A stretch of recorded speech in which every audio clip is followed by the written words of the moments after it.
Hello everyone. Today I'm going to deal with your sociology subject. We will. This is your last class of your unit 3 class from your subject sociology. Okay. So we have already discussed till uh, till the types of marriage. Okay, different types of marriage. So we will discuss.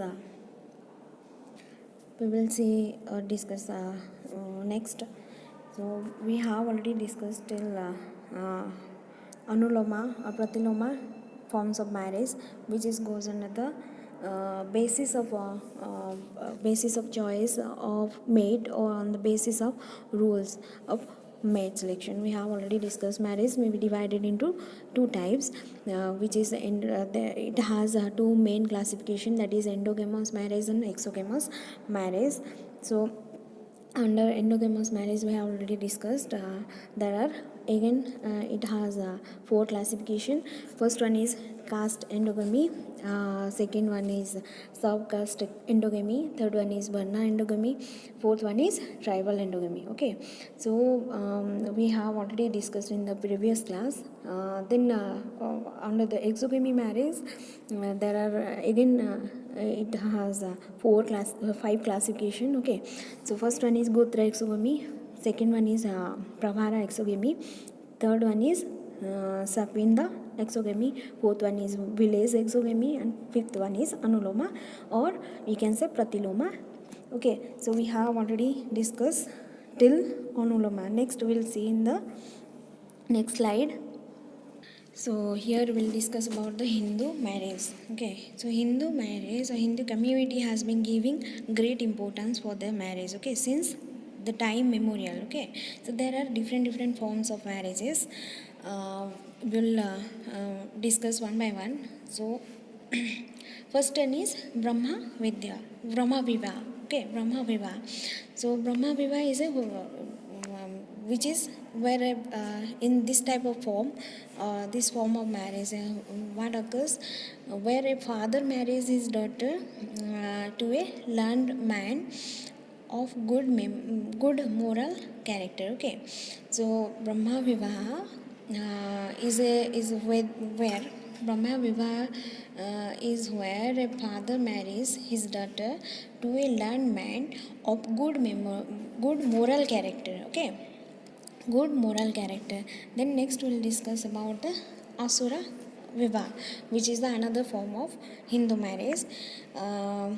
This type of marriage, which is by paying bride price. Okay, it is a form of marriage by paying bride price. Okay, so next we will discuss about the another form of Hindu marriage, that is Rakshasa Vivah. You can say, you can understand by the name. Okay, Rakshasa Vivah is a which is a marriage by capture or abduction without obtaining the consent of a girl or her parents. Okay, so this is a type of marriage by capture or abduction without obtaining the consent of a girl or her parents. Okay, so this is known as Rakshasa Vivah. Okay, Rakshasa Vivah. Then we'll move for the next form of Hindu marriage, that is Gandharva Vivah.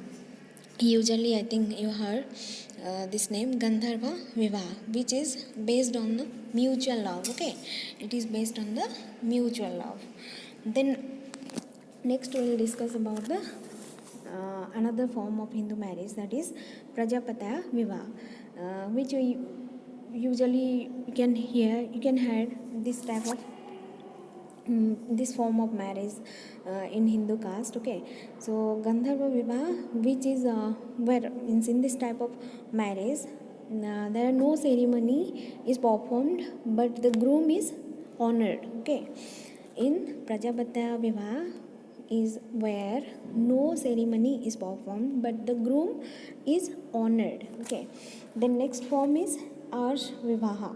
Ash Vivah, which is it is where the groom gives a pair of cattle or you can say bull to the bride's father before the marriage. So before the marriage, the groom has to give a pair of cattle or pair of bull to the bride's father. Okay.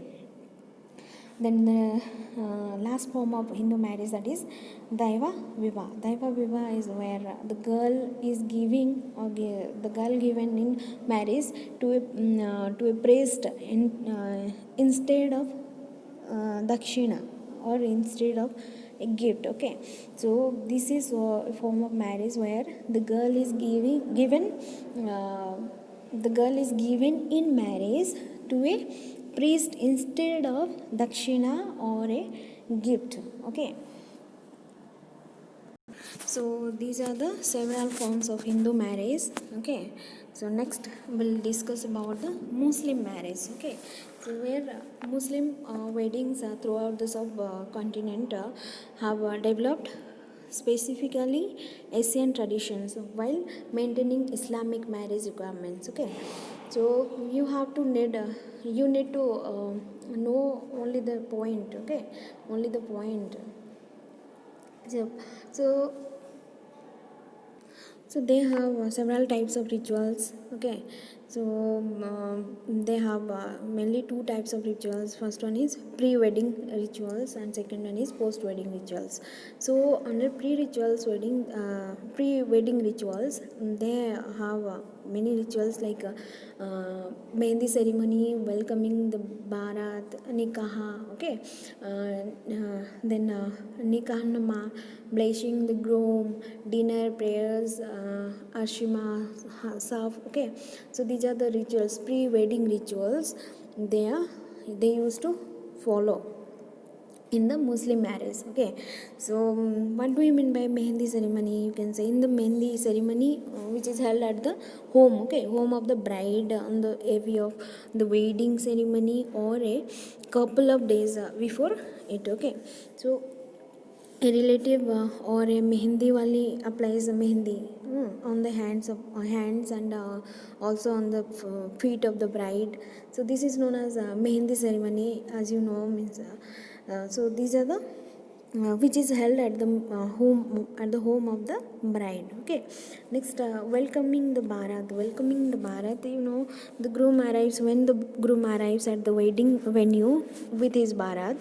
A band of the musician strikes up some traditional notes to announce their arrival. Okay, so these the groom shares a drink to sharbat with the bride's brother. The bride's sisters play pranks like games. Okay, with the groom. Okay, and slap the guest also playful with matons made of flowers. Okay, so these are the these are the rituals. Okay, welcoming the barat, when how they are welcoming the barat. Okay, the next one is nikah.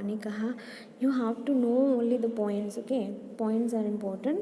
You have to know the point. I think you know about the mehendi ceremony. Everybody knows how like Hindu Muslims same, like their ceremony, their rituals are not similar but little bit similar. Okay, so mehendi ceremony, you know, welcoming the barat, you know, nikah means you can say wedding ceremony. Okay, then nikah mom, this is, you know, so nikanam, you know that it is a document. Okay, which they have to fulfill, which they have to do in the marriage. I can say marriage contract also, document and marriage contract should have to register during the nikahanam. Okay, so which is those document or those contract which contains a set of terms and conditions. Okay, which must have to be respected. Okay, respected by both the parties, and also gives the bride the right to divorce to her husband. Okay, so for the contract to be legal, it must be signed by the bridegroom the bride and the Walish and the Molavi. Okay, they must have to sign on this contract. Okay.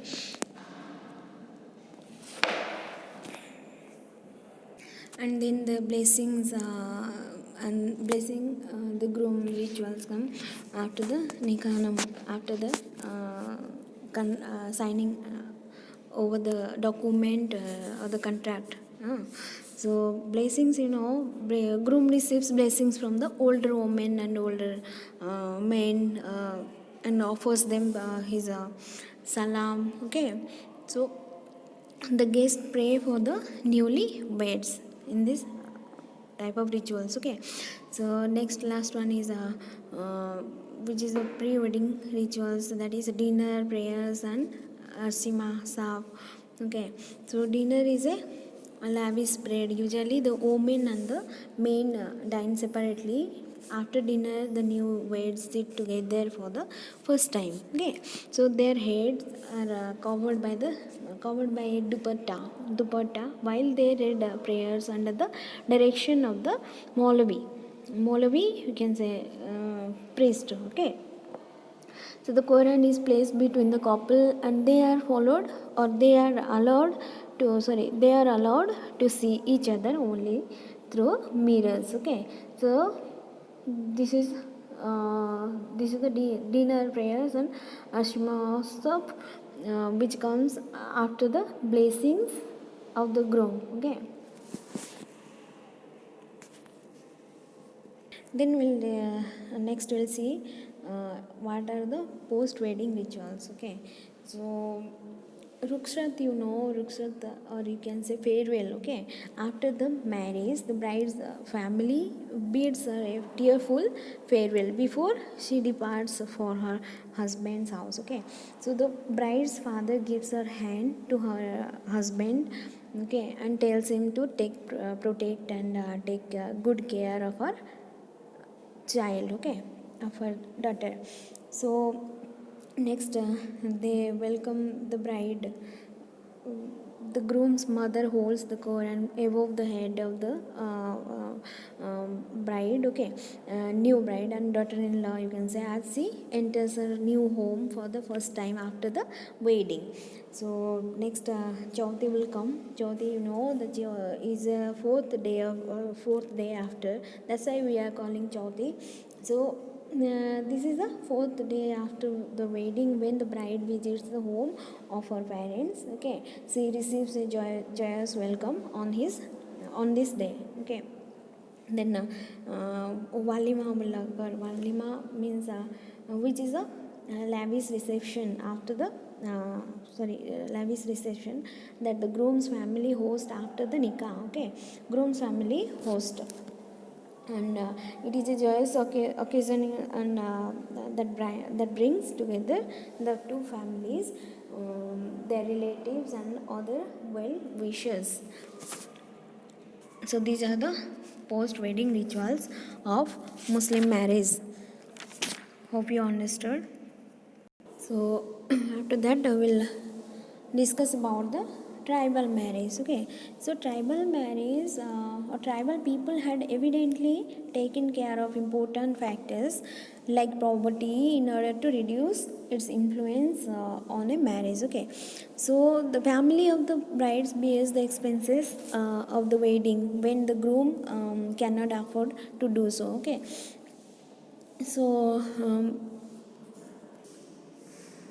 so here the family of the bride bears the expenses, all the expenses of the wedding when the groom cannot afford to do so. Okay, so in such cases the marriage takes place at the home of the bride. Okay, nevertheless the groom has to repay all the expenses by contributing his mite in his wife's family income. Okay, so the community of contribution in tribal wedding also extends to music associated with these events. So the groups of tribal youth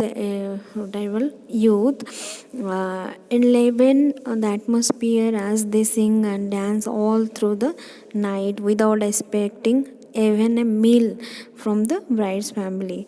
Okay, So here marriage is occurs by mutual consent. Okay, mutual consent by service.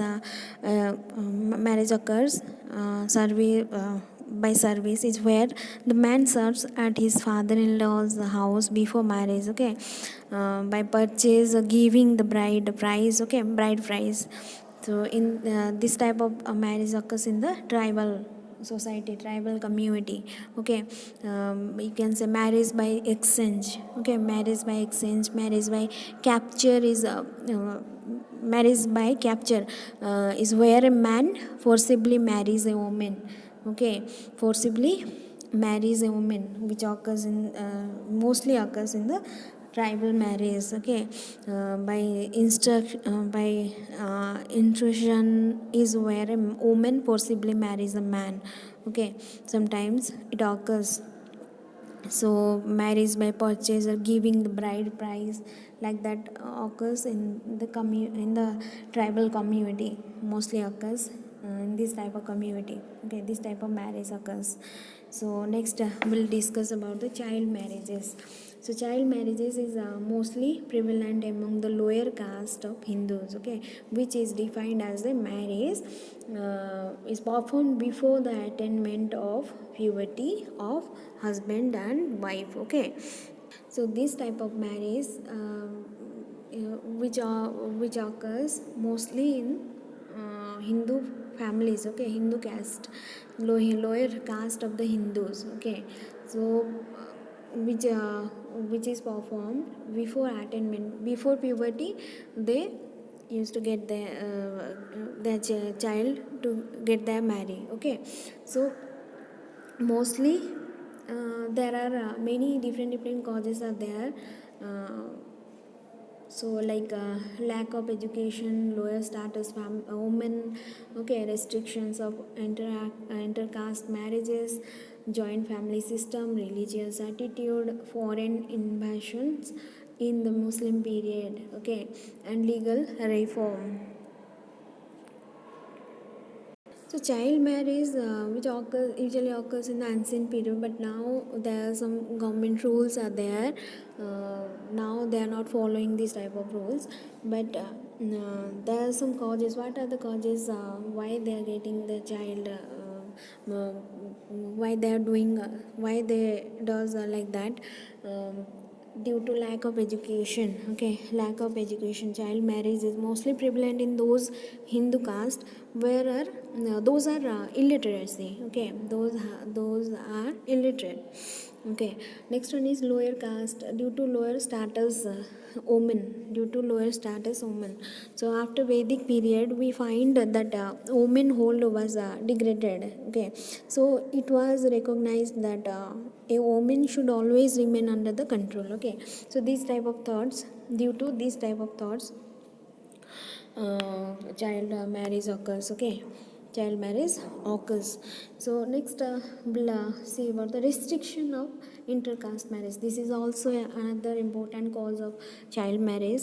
So it is a well recognized fact in human psychology. Okay, that the mutual attractions of youth never considers the bondage of caste and creed. Okay, so to avoid such type of state, parents marry their daughters. Okay, and sons in an early age of ignorance. Okay, so these are the things why parents are occurring marriage, child marriages. Okay, uh, then another cause is joint family system. Due to joint family system, in such a family like the patriarchal, we have discussed what do we mean by patriarchal family before. Okay, so in those type of family, in such a family like patrician, head is responsible for all the important affairs of his family. So therefore he tries his best either to avoid the burden of the daughter. Okay, they thought that daughter is a burden, daughter is like a burden. So that's a tries his best either to avoid the burden of a daughter or to bring an additional member for work by marrying his son. So these type of things, these type of thoughts which occurs which is a main reason, another important reason of child marriage. Okay, next we'll discuss about the religious attitude. So religious attitude is another cause of child marriage. So which is a general belief among all uneducated and orthodox Hindus, okay, that a daughter should be married before her puberty. So these are the beliefs of Hindus. Okay, so sometimes general belief, these are belief among all uneducated Hindu. Okay, that what they thought, that daughter should get married before her puberty. So these are the causes. Then another cause is foreign inventions in the Muslim period. Okay, so the entire Hindu community was suppressed by some Orthodox Muslim rulers.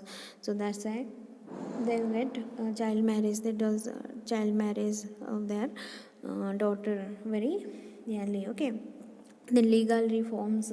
So the child marriage is a, you can say, course to Hindu society, as well as the incumbent of marriage. Okay, so therefore various legislations relating to this will have been passed. Okay, so they thought this is a course of Hindu, means children, means daughter. Okay, female children is a cause of Hindu society, as well as the um, that's why they get, that was the child marriage. Okay, they did that. So this is another cause of child marriage.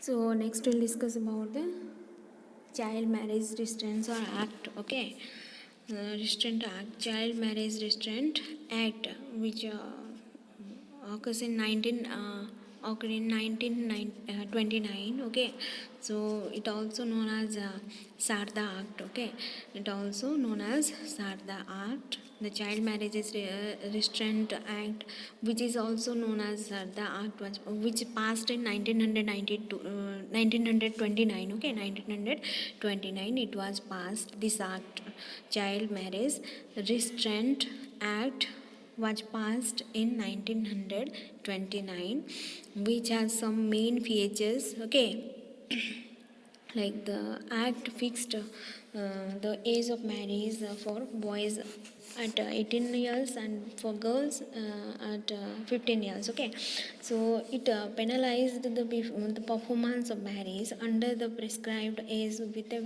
a view to check the evils of child marriage, but the marriage itself remains valid. Okay, so all principal persons, parents who perform child marriage are liable to be penalized. Okay, so the court on receiving an information is authorized to issue orders for checking a child marriage, which may likely to be solemnized. Okay, so this act it was passed in 1929.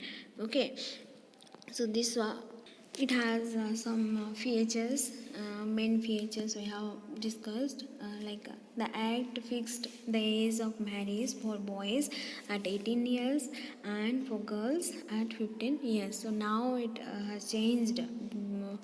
It changed. The girls should get married after 18. Okay, at 18 years. Okay, then we'll discuss about the widow marriage. So the second problem, which is the second problem concerning Hindu marriage, is widow marriage. Okay, so it is one of the main restrictions of Hindu marriages, that a woman can't remarry after her husband's death. Okay, a man can get married after his woman's after his wife's death. Okay, but a woman can't. Why?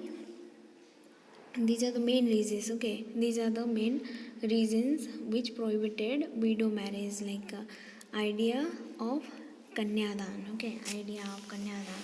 So this is according to this concept, the girl is donated to a suitable candidate. Okay, one who acts kanya can cultivate punya for his next birth. So this is a reasons. This is the first reason. Second one is idea of sacredness. Okay, so according to Hindu religious or Hindu community text, okay, a woman can retain faithfulness to her husband in all aspects. Okay, namely by her mind, by body, okay, by her intellect. So therefore, the Hindu widow can't render her body to another man. This is another reasons. Okay, another reasons which is prohibited widow marriages. Then the third one is you can say emphasis on racial purity. So after the after the Mohammedan settlements in India, so Hindus recognized the necessity of maintaining their racial purity. So this feeling strengthened the restriction upon the woman. So that's why this is another reason of which prohibited the widow marriages. Okay, so next concept of eternal relationship. So in Hindu marriages, okay, there is not only a social contract, but it also recognizes that marriage relations are eternal. Okay, so thereby almost all Hindu widows never accept to the remarry. Okay, so they doesn't accept to remarry, which is another reason. Okay, then due to economic dependency,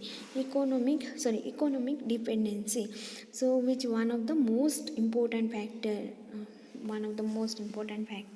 in the hindrance of widow marriages, which lies in economic dependency of women. Okay, so their economic dependency is the main factor which discourages them for taking a step towards the towards to this direction. Okay, towards to get remarry. Okay, so these are the causes, or these are the reasons which prohibited widow marriages. Okay, so next we'll discuss about the what are the legal steps, what are the legal measures adopted to widow marriage. Okay, so these are some of the legal measures which are adopted to widow marriage. Okay, so the Hindu widow rearrange act. Okay, remarriage act. The Hindu widow remarriage act. This is the act which was passed in 1856. Okay, it is an enabling measures which legalizes the widow marriage and offsprings of such marriages. Okay, so this is the act which was passed in 1856. Okay, the next law or next legal step, Hindu Marriage Act. Okay, Hindu Marriage Act in 1955 it was passed. Okay, so it extend to the whole of India except the state of Jammu and Kashmir. So it was it extends to the whole of India except the state of Jammu and Kashmir, and applies also to Hindu domiciled in the territories to which this act extends, who are outside the said territories. Okay, so this act accepted by whole India except the Jammu and Kashmir, which was passed in 1955. Okay, next we'll discuss about the medical and sociology aspect of marriage. Okay, so these are some medical and sociology aspects of marriage. So the pursuit of health has become a cultural phenomenon. Like diet, exercise, supplements, relaxation, and medications have all been touted as the way of achieve the health. Okay, so it's surprisingly then that one of the most powerful predictors of health and well-being remains largely ignored by the health and wellness community. So for the last 35 years, so family sociologists contributed to compelling research suggesting married people enjoying significantly greater health than the unmarried of every category. Okay, so these health benefits are so significant. In fact, one sociologist described them as being as large as the benefit from giving of one smoking. Okay, giving of smoking. So large as the benefit from giving of smoking. So the current body of research consistently finds married men and women, okay, more likely to live longer, more likely to be physically healthier, more likely to be mentally healthier, more likely to be happier, okay, recover from illness quicker and more successfully, generally take better care of themselves and avoid risky behavior. So these are the current body of research consistently, which finds married men and women. Okay, so these are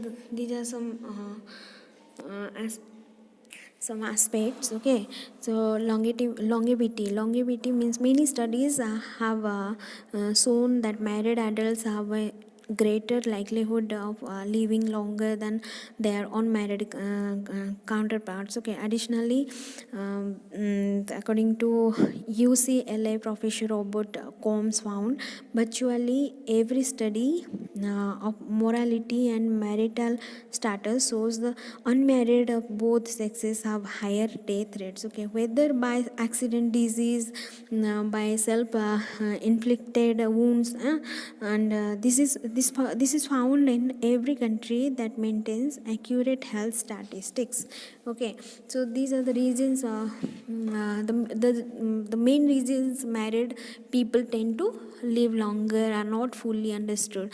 The benefit could be a result of the economic advantages of marriage. Okay, so next aspect we'll go through next aspect, that is physical health. Okay, so married people live longer because they are more likely to enjoy better physical health. So the protective influence of marriage applies not only to more minor illness like colds, flu, and migraine headaches, but also to serious health issues like cancer, heart disease, and heart attacks. Okay, so as well as the need for any kind of surgery. So another what are the health benefits which these are the health benefits like comes from emotional support. Such researchers found that emotional support from a spouse can help people recover from both minor and major illness, and even help to cope with the chronic diseases. So next we'll see the next aspect, that is mental health and happiness. Okay, married women and men also have less likelihood to developing any form of mental illness. Okay, the mental health benefits are a good reasons for married couples considering divorce to work at staying together. Okay, so the divorce and separation are associated with a much higher risk of mental illness and most of all depressions. These are the main reasons which are associated which occurs higher risk of mental illness and depression. Okay, so in addition to mental illness or in addition to mental health, married people are more likely to describe themselves as happy. Okay, so main is nations with higher rates of marriage as happier than men. Okay, in nations with lower rates of marriage. Okay, so these are the mental health and happiness aspects. Happiness which married women and men also have less likelihood of developing any form of mental illness.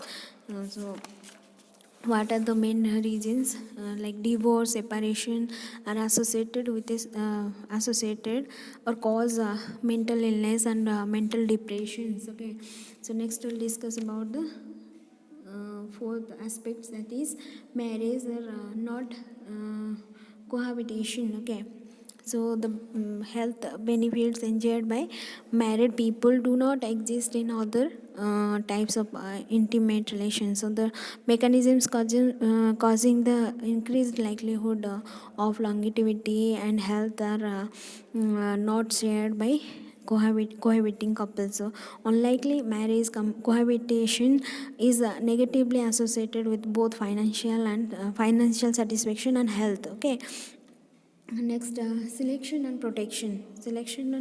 Many in the research community have questioned whether marriage itself offers a health safeguard means protection. Okay, or whether healthy people are simply more likely to marry in the first place. Okay, first place.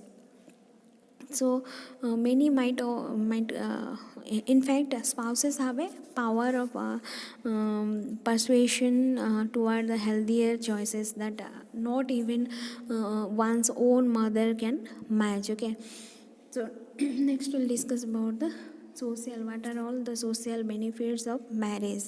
So marriages are social means weddings are a public social ritual. Okay, tying together two person, no, tying together two families and person also into a new kinship network. Okay, people are now related who were preciously not, and those present at the wedding but participate in acknowledging and celebrating these ties. Okay, so close relatives and friends participate in fogging the new family.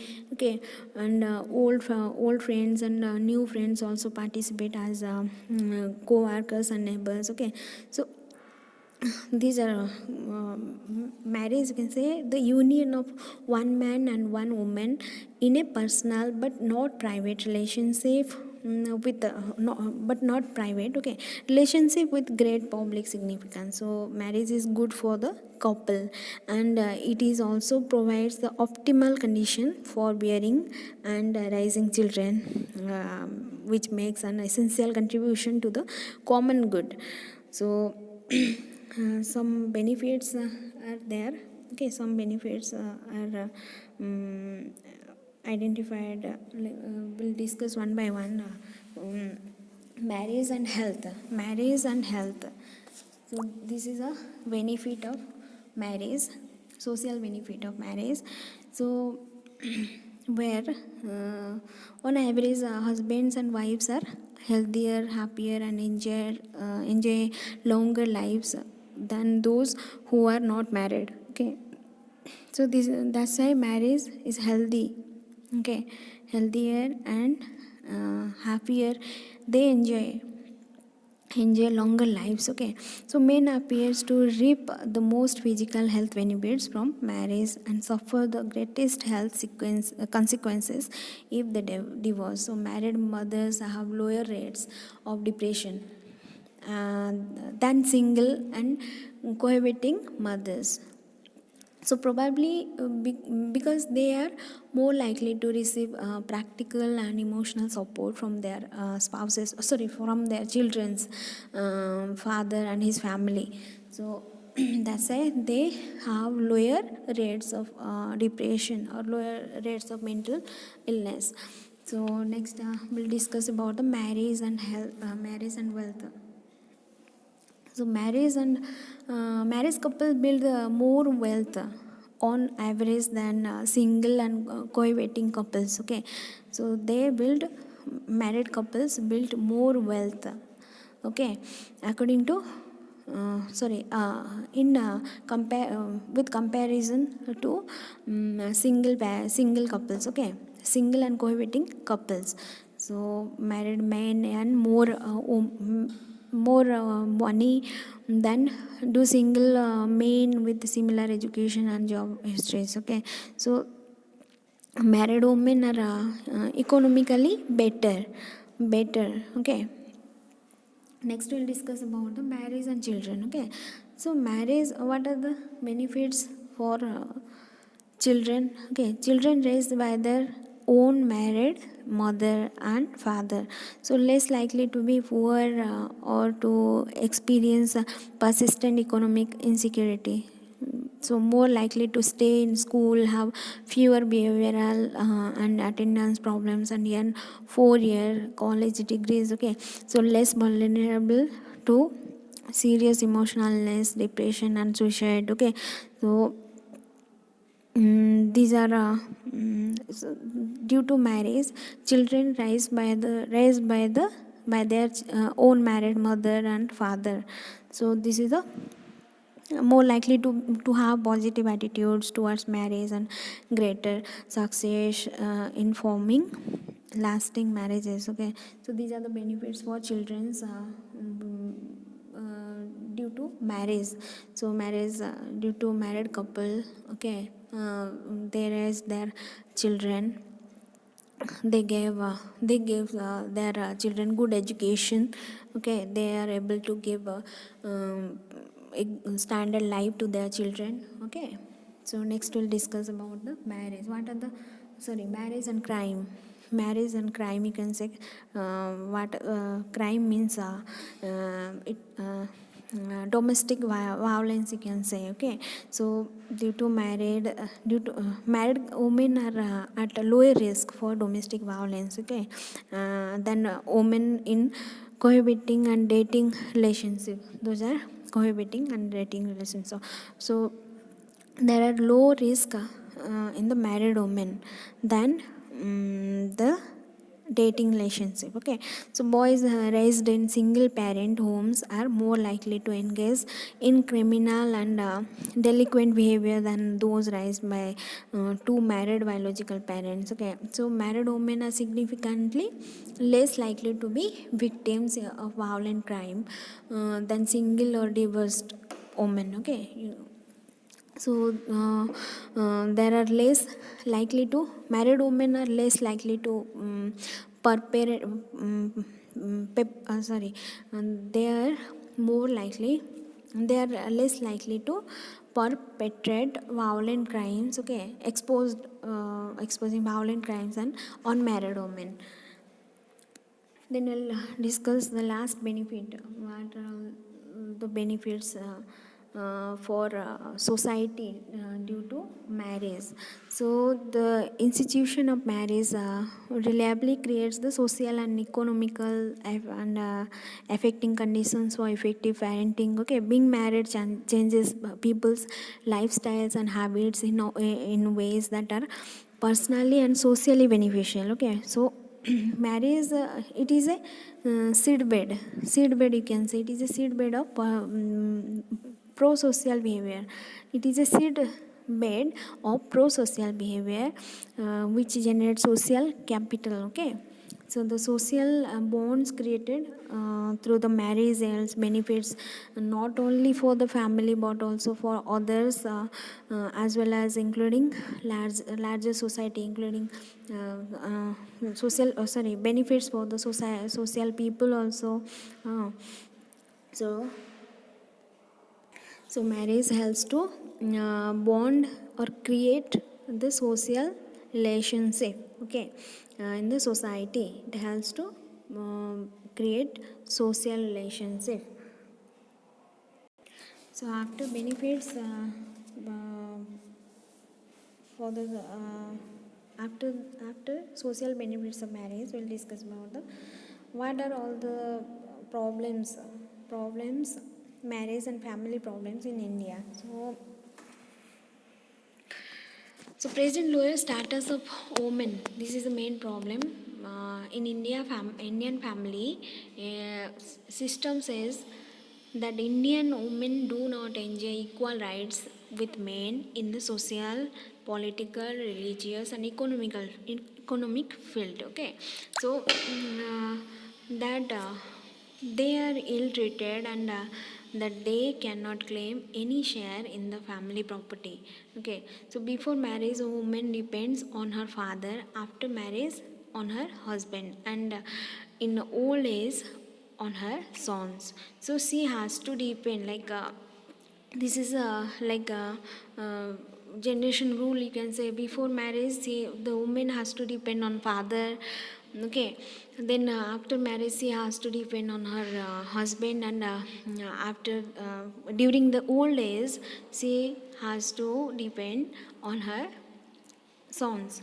So she never has an independent living according to her own dislikes. So this is a, and this occurs due to lower status of women, okay.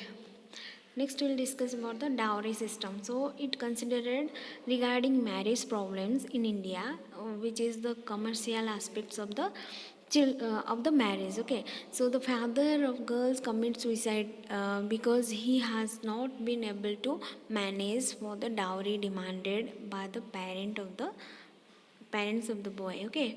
So that's why she commits, so usually commits suicide, okay. Sometimes the girl herself commits suicide in on her, sorry, suicide on that account, okay. So due to that reason also girl also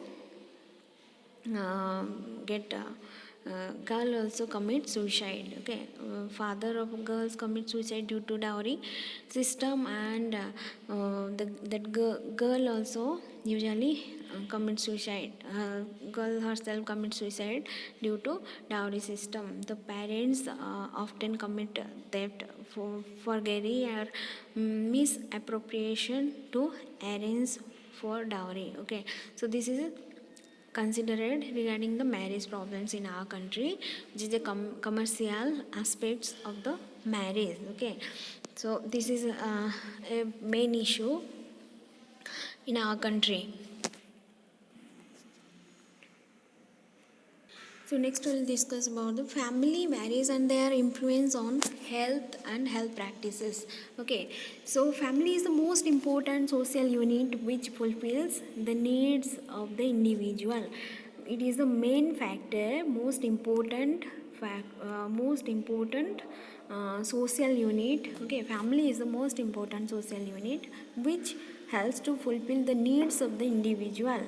So every individual is living in the family for from the time of the birth to death, okay. So every individual, every people is living in the family only, family from the time of birth to their death, okay. So if largely determines the health of the individuals.